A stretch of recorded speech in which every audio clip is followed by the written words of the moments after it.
Bonjour à toutes et à tous et merci de m'associer à votre réflexion sur les défis et les objectifs des enseignants en période de pandémie et de post-pandémie.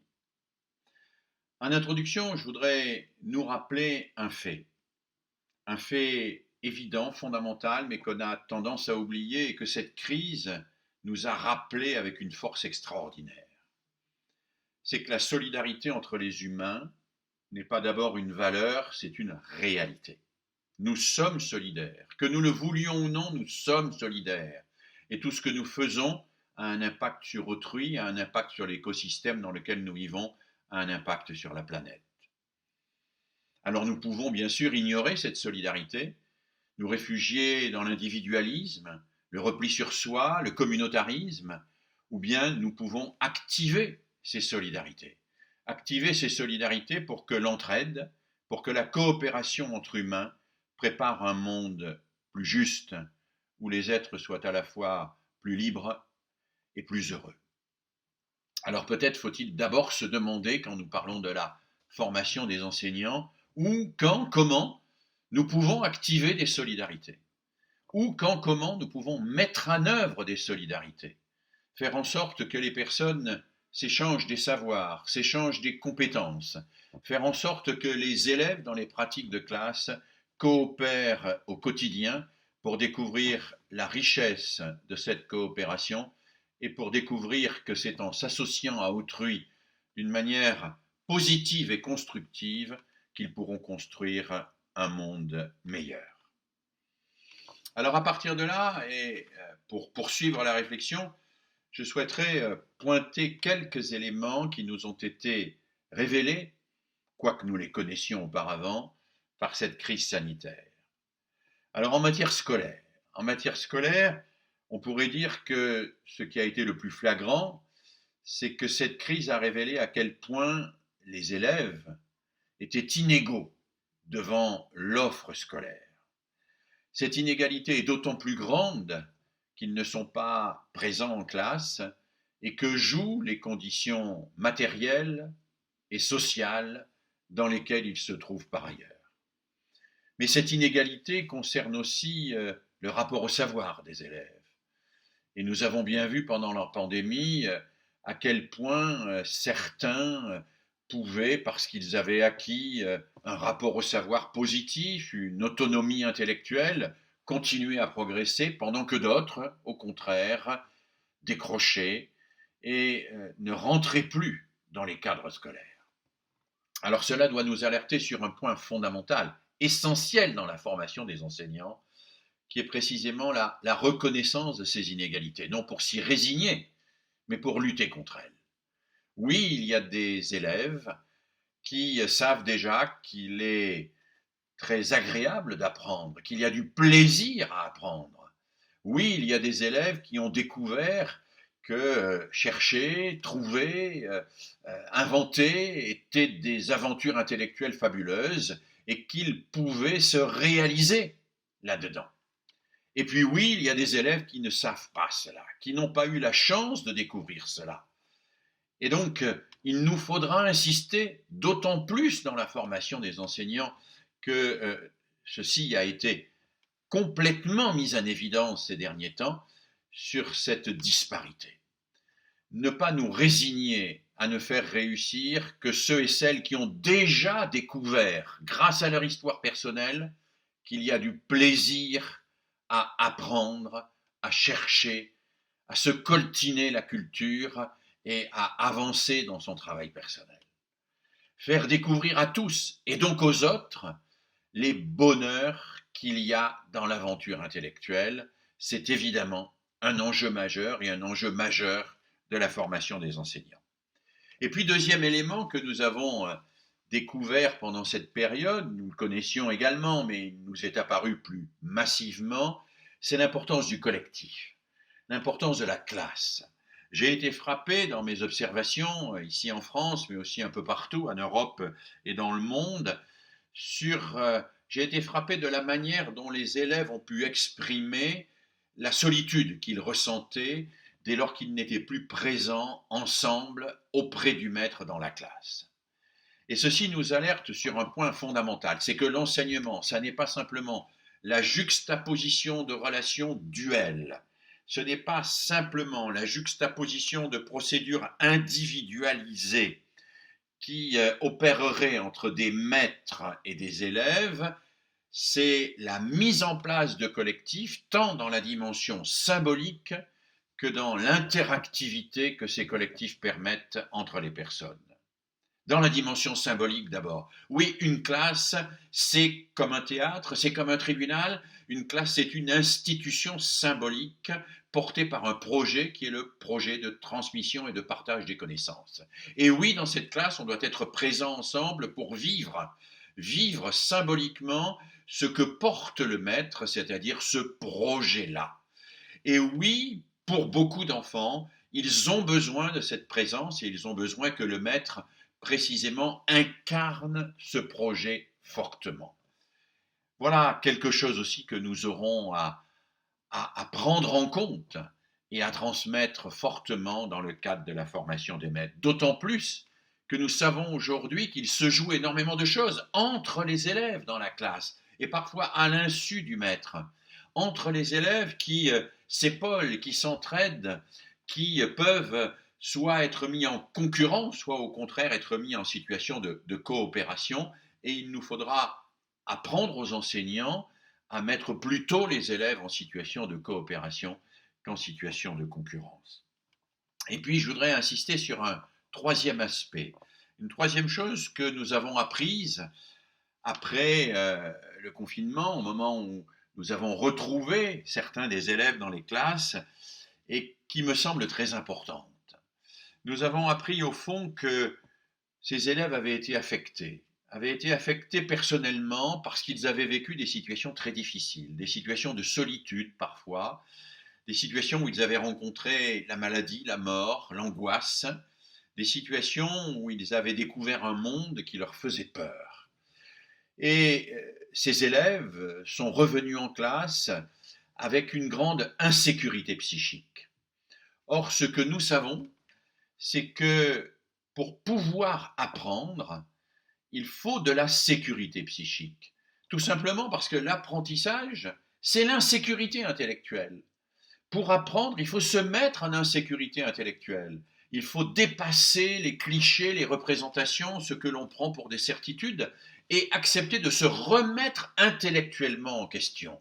Mais se remettre intellectuellement en question n'est possible que si cette insécurité intellectuelle est étayée par ailleurs dans le cadre d'une sécurité psychique minimale, si l'enfant se sent soutenu, si l'enfant se sent porté par un milieu, porté par un collectif, accompagné par un maître qui prend en compte son insécurité intellectuelle et qui lui apporte une sécurité psychologique qui lui permet effectivement de pratiquer ce que nous appelons le conflit socio-cognitif.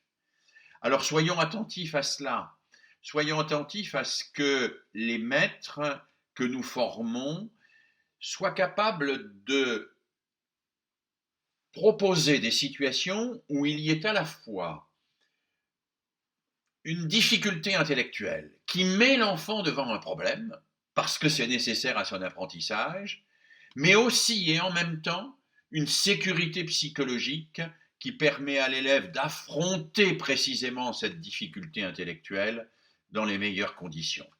C'est le troisième point que je voulais aborder avec vous et qui me semble être un point sur lequel il faut insister avec les futurs enseignants.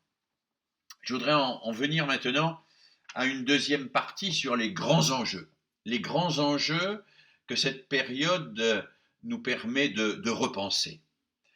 Je voudrais les résumer à deux. Le premier enjeu, permettre à chacune et à chacun de nos élèves de penser par lui-même.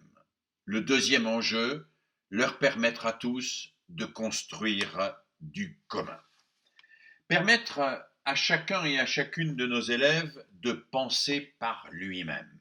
Rien n'est plus important aujourd'hui à l'époque des fake news, des théories du complot, à l'époque où des slogans simplificateurs se substituent à la pensée complexe et à la recherche de la vérité. Aider nos élèves à sortir de ces certitudes dans lesquelles ils s'enquistent, qui font parfois d'eux des fanatiques d'ailleurs, et qui les empêchent d'accéder à ce qui fait la vie intellectuelle dans ce qu'elle a de meilleur, c'est-à-dire le dialogue entre les convictions et les connaissances. Nous avons, pendant cette période, vu fleurir une multitude de simplismes, de schématismes, de slogans.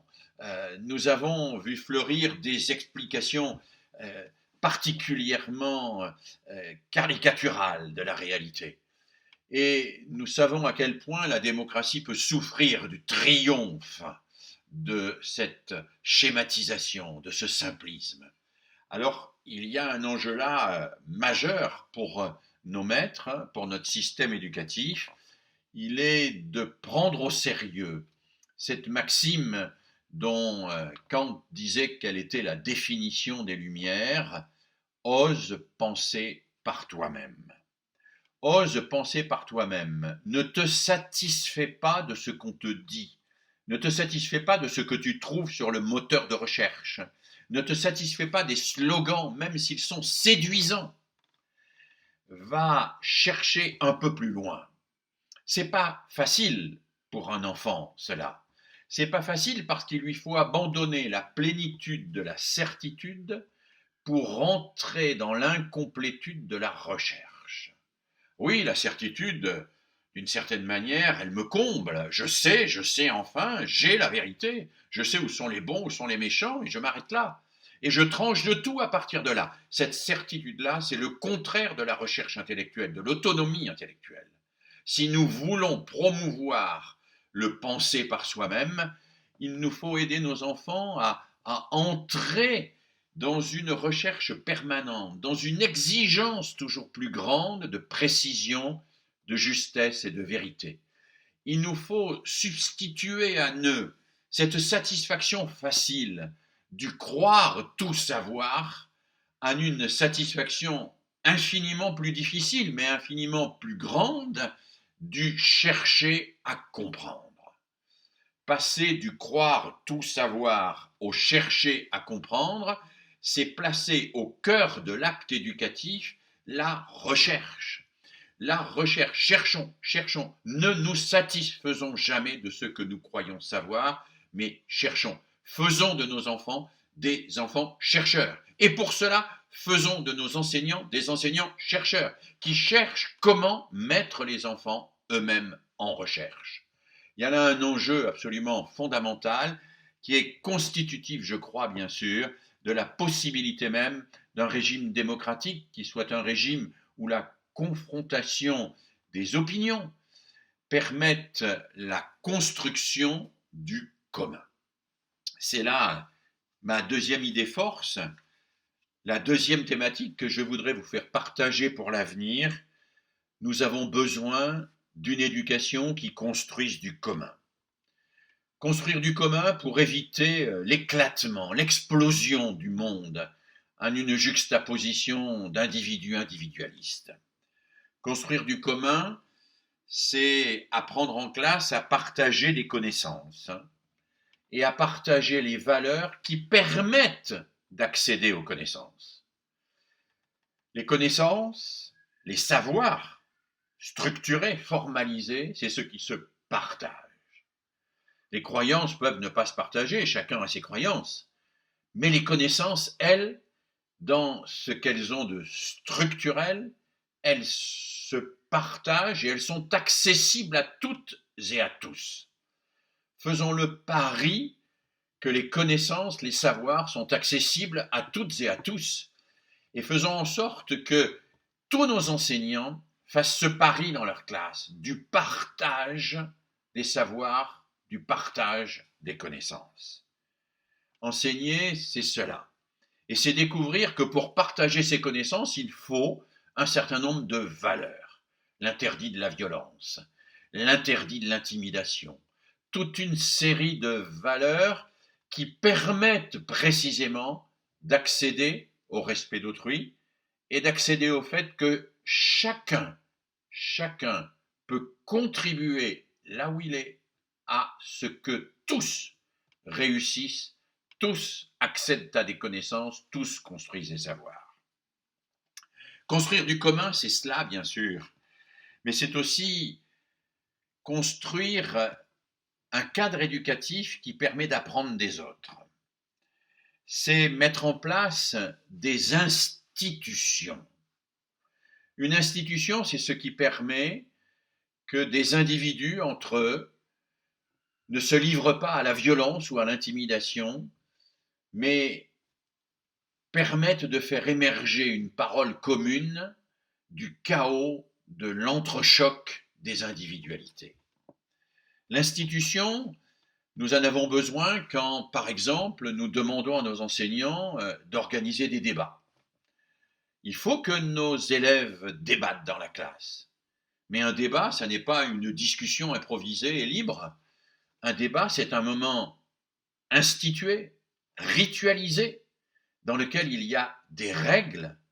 Pour qu'il y ait un vrai débat, il faut que le sujet ait été annoncé à l'avance, il faut que des documents aient été proposés à l'étude à l'avance, il faut que l'organisation du débat soit préparée à l'avance avec quelqu'un qui donne la parole, avec quelqu'un qui est attentif au respect de la parole de chacun, avec quelqu'un qui va régulièrement pointer les accords et les désaccords, avec un maître qui incarne la possibilité pour chacune et chacun de donner son point de vue et d'entendre le point de vue de l'autre.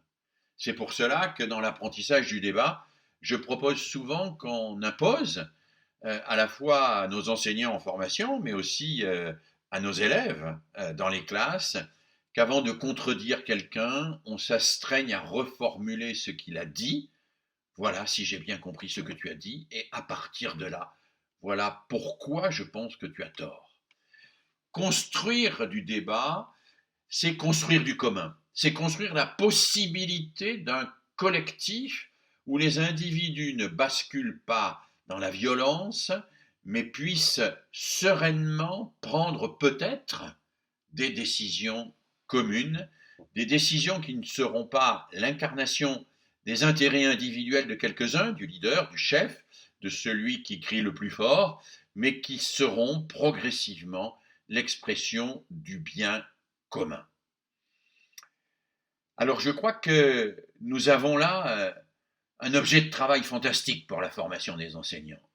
Comment faire en sorte que nos élèves arrivent avec leur singularité, avec leur personnalité différente, que nous les respections dans leur personnalité différente, mais que quand ils sont dans la classe, eh bien, ils fassent du commun sans pour autant abdiquer leur personnalité. Ils fassent du commun par l'échange, par la coopération, ils fassent du commun par la décision collective, ils fassent du commun par le fait qu'ils mènent ensemble des projets pédagogiques dont la réussite leur permet à chacune et à chacun de se développer, de grandir, de devenir plus libre et plus émancipé. Alors, chers collègues, je mesure l'ambition que je viens de formuler. Je mesure les difficultés de ces ambitions. Mais je suis convaincu que la formation des enseignants doit aujourd'hui répondre à des défis civilisationnels absolument essentiels. Penser par soi-même, construire du commun, faire émerger une société plus solidaire, ça se fait dans la classe et ça se prépare par la formation des enseignants. Et si je n'avais qu'un point qui me servira de conclusion pour terminer à souligner, c'est que si l'on veut que les enseignants fassent cela dans leur classe, il faut le faire avec eux en formation. Nous le savons depuis longtemps. Ce que les gens font quand ils sont face à leur métier, concrètement, face à leurs élèves, ce n'est pas ce qu'on leur a dit de faire, c'est ce qu'on a fait avec eux. Faisons avec les enseignants en formation ce que nous leur proposons de faire avec leurs élèves. Une pédagogie de la solidarité, une pédagogie de la coopération, une pédagogie du respect des individualités et en même temps une pédagogie qui permette de construire du commun. Et alors, sans aucun doute, nous préparerons un monde d'après la pandémie qui sera meilleur que le monde d'avant. Voilà, je vous souhaite un très bon courage pour mener toutes ces tâches à bien. J'en mesure les difficultés, j'en mesure la complexité, mais je sais aussi votre détermination et votre générosité. Et vous savez que sur ces domaines-là, je suis totalement solidaire avec vous. Bon courage, bon travail et merci.